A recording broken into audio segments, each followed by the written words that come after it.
winner side of this bracket. But let's take a moment, let's breathe, and let's bring all the losers side. P2P with Gibus versus Skillager. Now, Skillager, if I remember correctly, he is the #1 player in Nebraska? Yes. The #1 player in Nebraska. And as the name might suggest, he does play Villager. He does play Villager. That's a lucky guess. But while we won't really find a hat on any of Gibus's characters, he's known for putting in some work with all of his Pokemon. He is a Pokemon master. Please explain the insert hat joke to me. It's a TF2 thing. Okay. It's a TF2 okay. thing. Oh, okay. Yeah. GD played a lot of TF2. He talks about it. I know nothing about TF2. Yeah, I'm pretty Jon Snow when it comes to TF2. Right, I man. understand. I don't know anything, but I know a thing or two about Smash, and I know a thing or two about Gibus. This man is a laboratory monster, to say the least. He will plays pull Greninja, off and you have to be. Exactly. He will pull off combos that you've seen on Japanese vines. On like Japanese vines, on like computers, training mode combos against actual players. I've seen this man do near infinites in grand finals. That's just demoralizing. That just does not have to feel good. It definitely doesn't feel good. I talked to him before this. He said, what do I have to do in top 8? And I said, you will play against Muse or Skillager. And he said he had a good character to counterpick either of those because he had a friend online who played Villager, and he exclusively plays Lucario against him. And that makes a lot of sense for me as well. Where Villager gets a lot of perks is whenever you kind of put on that damage from afar. It's not always about the plethora of great KO options, rather how much damage you can rack up while remaining relatively safe. But that's the thing about Lucario. Lucario can take all that damage and use it against you in the endgame, and that's exactly what Gibus is looking to do. So despite the fact that right now it's a lot of presence in favor of Skillager, this game can shift very quickly. Very quickly. Because what he was telling me, he was asking me, like, I was asking him, like, how this matchup works, what gives him this advantage. And he says Villager is all about racking up damage and then try and get me off stage. But all that does, all these little hits make me stronger. And off stage, but that Nair, never mind. Wow. Yeah. Skillager. How deep Villager can go is insane. But he said on Lucario, he can usually live to like 200 stocks. And all that does is make Lucario broken. Broken. In his words. But as we just saw, that wasn't the case with the last stock. He gimped him, I say gimp, around 100% with just his Nair. And Villager can use Nair off stage because it's such a good tool to get them off. And comes out frame 3. And Villager can go as deep as he honestly wants to, you know? And that's the really big thing about this matchup. The major key that Skillager has to understand, and we're already seeing him execute, is he needs to finish those stocks very quickly. And like we saw whenever Skillager was playing on stream, he's not afraid to go deep to get some of those kills. It's weird to think that 100 is early for Lucario. But as he was making this matchup sound, that's exactly what he sounds like he does not want to die at. Because Lucario really wants to capitalize on all of the aura that he can get. Because that combined with Rage just makes... It's complicated. It's just too insane to handle at times. I mean, there are honestly moments when I look at it and I'm just like, this is dumb. This is just dumb. But right now, Skillager just does not care, putting on so much damage and taking a great amount of stage control as well. And right there, the Nair coming into play again. It's such a fast move, like you said, coming out so quick. And that hitbox covers all of his hitbox. I don't even think it's negatively disjointed. I think it's just solid. It's great. It's scary. No matter where you are on the stage, it's scary. And he forced that roll out of that shield lock, and then you just got the back air. That was very smart. And you would say that this looks like Villager has a very good advantage, but that's where Lucario looks deceiving. You could argue that Lucario might be winning right now. It's definitely scary. It's very scary. But notice how Skillager is playing. He's trying to play more towards the corners. Yeah. Bait Gibus in, making him think he has a lot of stage control to try and get one of those quick back throws. You have to play safe against Lucario at this %. And right now is probably where he'd want to go in if he was having to recover low. But recovering high, he's in a pretty good place, honestly. All this damage will mean but nothing. These counters are not connected. Oh my! Does he carry the aura with him when he pockets it? I have no idea. That would be absolutely terrifying. I don't even know if it matters at this kind of a %. No, but even then. Oh, these skeet stops. Come on. Oh my god! Smash 4. Good lord, what was that interaction? Okay, so this is what happened. As the Aura Sphere passed him, his iframes ended as the back end of the Aura Sphere hit him, and the iframes wore off. So ridiculous. Yep. Man, that was such a crazy interaction. And this is something that I was touching on before. All the damage in the world means nothing if you can't get that hidden. And that's why Gibus is switching things up. Instead of going for a character with great damage output and KO potency at the end game, he wants someone who is able to have steady damage, steady openings all the way throughout. And we've seen what he can do with Greninja, because I have not seen him play Lucario at all throughout this bracket. And his Greninja has gotten here, and I think he's going to stand by and see how far he can get with it. I definitely do think it's his stronger choice. It makes a lot of sense as well. Whenever I was speaking to him before, he said that he feels like the frog is on fire, but he's not doing so hot with Anubis. So let's see if he can make that prophecy come to light. Game 2 on Duck Hunt stage. And Gibus has made this game very close. He's done a good job of closing the distance, and he currently has Skillager off stage. But Skillager utilizing some of these projectiles just to fight his way out of this corner. And Duck Hunt was Gibbs' counter pick. Do you know why? He just loves the stage. Okay. He just loves the stage. I wish I could go into, oh yes, the scientific properties of the ducks falling actually enable him to, no, he just really loves the stage. All right, dude, that's a weird stage to love. I mean, I know people who only love it because, like, I can hide that tree. I can do this, I can do that. You love the stage? I know that Bwett's a big fan of the stage as well. Ooh. But and that's scary. Anyone having to recover right under the ledge is terrifying against Villager. That's why the Luigi match was actually just nullified when Villager plays. Oh, yeah. Very, very scary situations. But so far, Gibus has been able to get around that bowling ball pretty simply. Lots of shadow sneaks coming into play. That is such an interesting counter in my book. The shadow sneak? Yeah. Yes, because the things you can do with it. Well, if something happens where Gibus has to play Dak Pro again, no.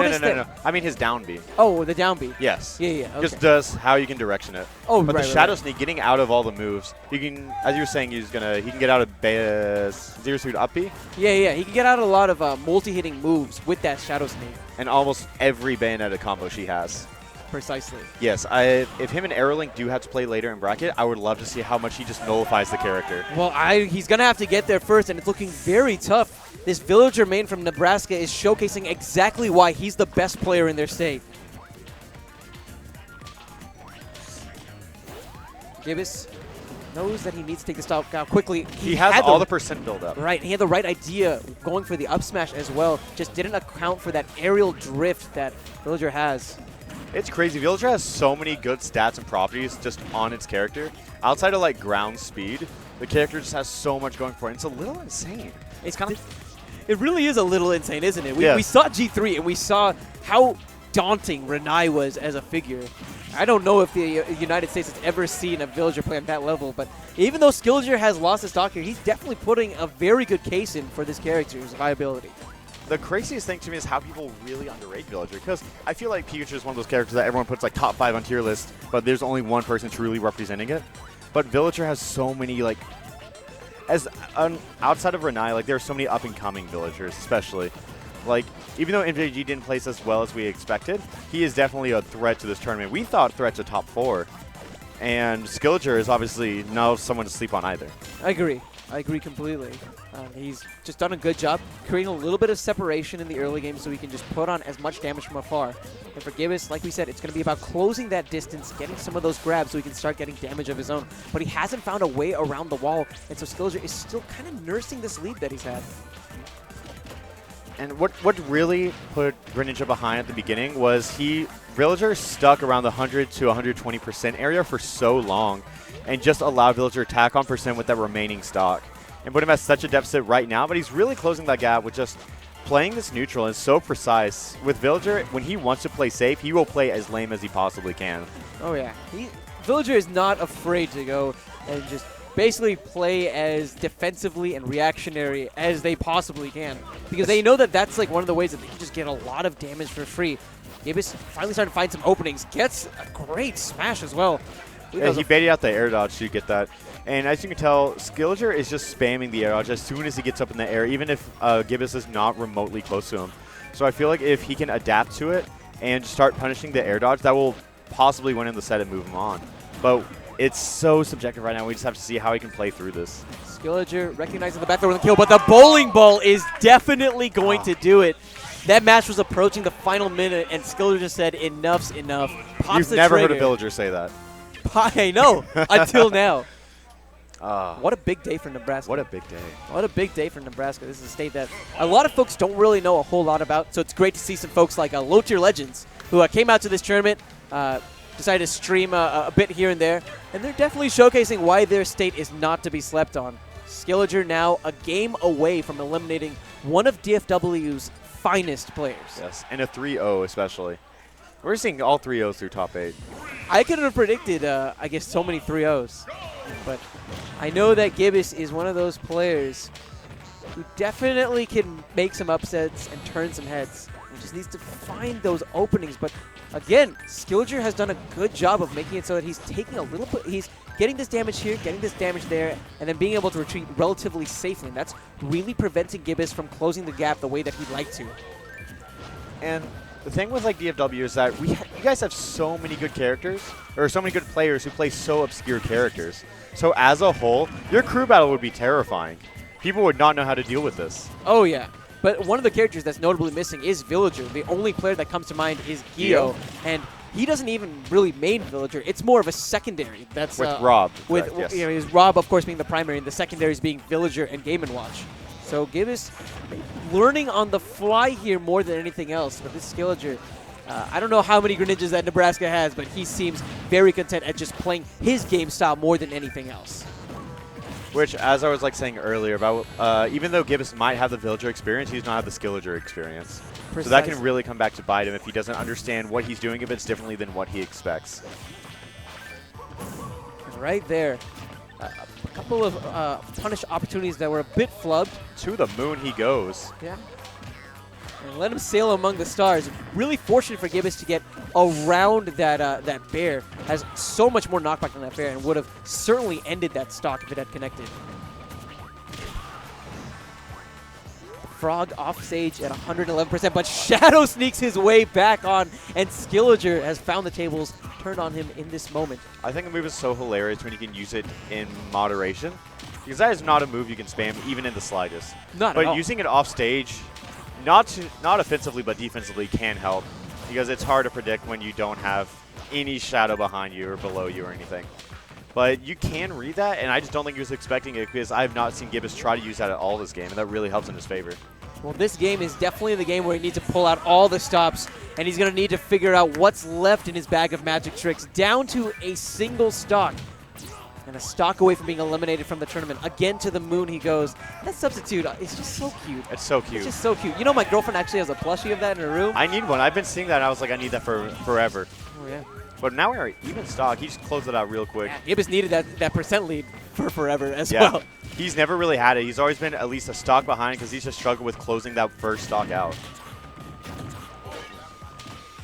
That's going to be two things that Gibus needs to focus on going forward as we approach the 3-minute mark.